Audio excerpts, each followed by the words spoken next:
नमस्ते दोस्तों, मैं हूं नरेन ईसानी।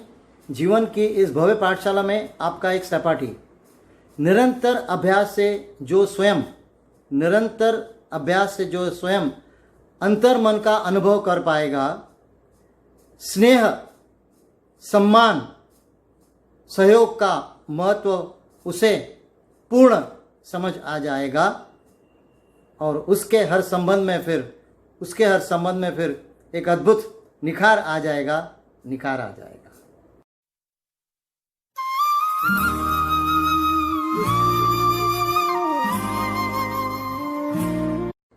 पिछले अंक में हमने यह समझा कि दीर्घ आयु तक जीवन पाने के लिए, प्रसन्न जीवन पाने के लिए, स्वास्थ्यपूर्ण जीवन पाने के लिए, अच्छा मानसिक संतुलन होने के लिए घनिष्ठ संबंध, संतोषपूर्ण संबंध, सम्मानपूर्ण संबंध, स्नेहपूर्ण संबंध एक अहम पार्ट अदा करते हैं, एक खास महत्व रखते हैं। तो अगर हम मन में सद्भावना रखकर सभी से स्नेहपूर्ण, सम्मानपूर्ण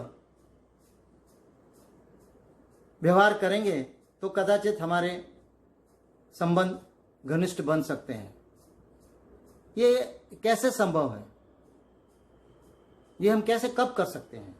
ये हम तब कर सकेंगे जब हमारा स्वयं से संबंध स्नेहपूर्ण होगा, सम्मानपूर्ण होगा, सहयोगपूर्ण होगा। हमारा स्वयं के साथ संबंध ही यह निश्चित करता है कि हमारे अन्य संबंध कैसे होंगे, उनकी गुणवत्ता कैसे होगी, उनकी क्वालिटी कैसे होगी। इसलिए हमारा आज का इस अंक का विषय है संबंध स्वयं से जैसे, संबंध अन्य से वैसे। हम किसी को सम्मान देना चाहते हैं, स्नेह देना चाहते हैं, उसके कार्य को सराहना चाहते हैं, वो हम कब कर सकेंगे? ये भावनाएं हम कब प्रकट कर सकेंगे? ये भावनाएं हम तभी प्रकट कर सकेंगे जब ही हमने पहले अपने आप पर विश्वास किया हो, अपना आत्मविश्वास जगा हो, अपने आप से स्नेह किया हो, अपने आप को सम्मान दिया हो, अपने गुणों को, अपने कार्यों को समझा हो, संवारा हो, सराहा हो। उसके बाद ही हम किसी और को स्नेह, सम्मान दे सकते हैं, सराह सकते हैं, विश्वास कर सकते हैं। अगर हमने अपने स्वयं के लिए ये भावनाओं का एहसास नहीं किया है, अगर हमें अपने लिए स्नेह नहीं है, अगर हमारा अपने लिए सम्मान नहीं है, तो ये भावना हम और किसी के लिए कैसे प्रकट कर सकते हैं?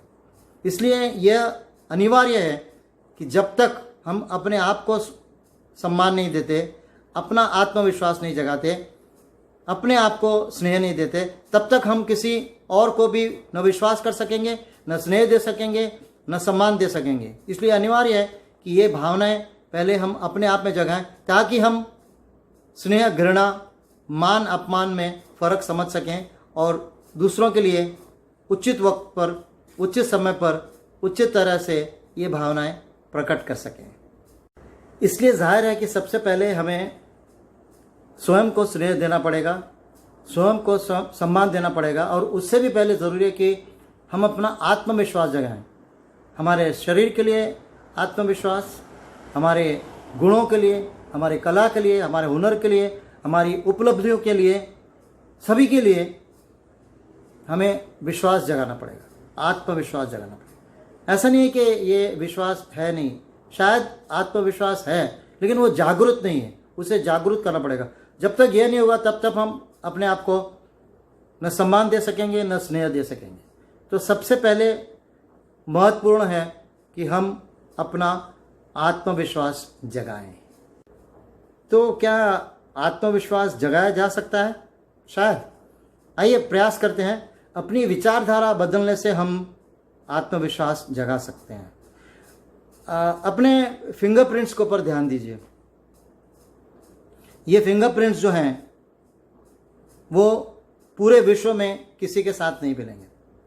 न वो इंसान जो कभी पैदा होने वाला हो, या वो इंसान जो इस जहान से आकर चला गया, किसी से भी आपके फिंगरप्रिंट्स बिल्कुल नहीं मिलेंगे। इसका मतलब क्या है? इसका मतलब कि आप एक अनोखा पीस हैं, आप एक अद्वितीय व्यक्ति हैं। प्रकृति ने सिर्फ एक ही नरेन बनाया, प्रकृति ने सिर्फ आपको एक ही बनाया है। और अगर आपको अद्वितीय बनाया, आपको एक्स्ट्राऑर्डिनरी बनाया, आपको यूनिक पीस बनाया है, इसका क्या कारण है? इसका कारण यह है कि शायद प्रकृति आपसे कोई महत्वपूर्ण काम करवाना चाहती है, स्पेशल टास्क। तो हमेशा अपने मन से वार्तालाप करते रहें, अपने आप को याद दिलाते रहें कि मैं यूनिक हूँ और हर एक पर्सन अद्वितीय है, यूनिक है। कोई हमसे कम नहीं है, कोई हमसे ज़्यादा नहीं है। किसी को अपने से ज़्यादा न समझें, श्रेष्ठ न समझें, किसी को अपने से तुच्छ भी नहीं समझें। सब अपनी अपनी जगह पे श्रेष्ठ हैं। यह बात अपने आप को याद दिलाते। जैसे नाक, कान, जीभ, आँखें, क्या श्रेष्ठ है? सभी श्रेष्ठ हैं।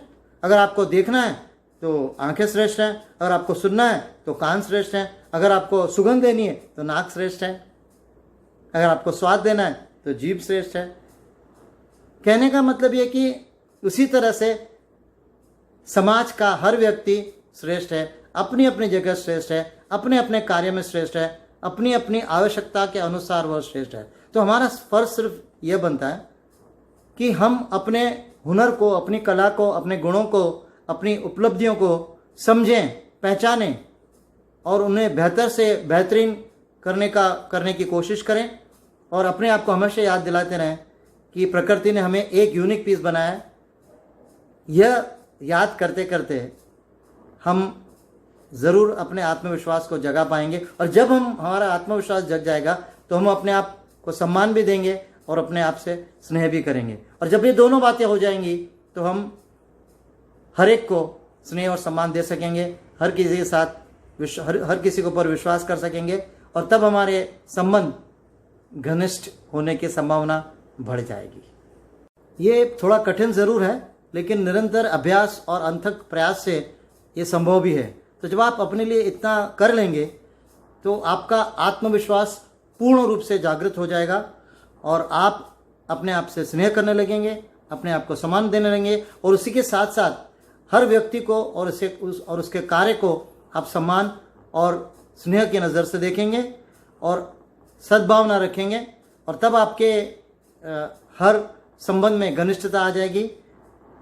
ये अंक हम यहीं समाप्त करते हैं और मिलते हैं फिर अगले अंक में।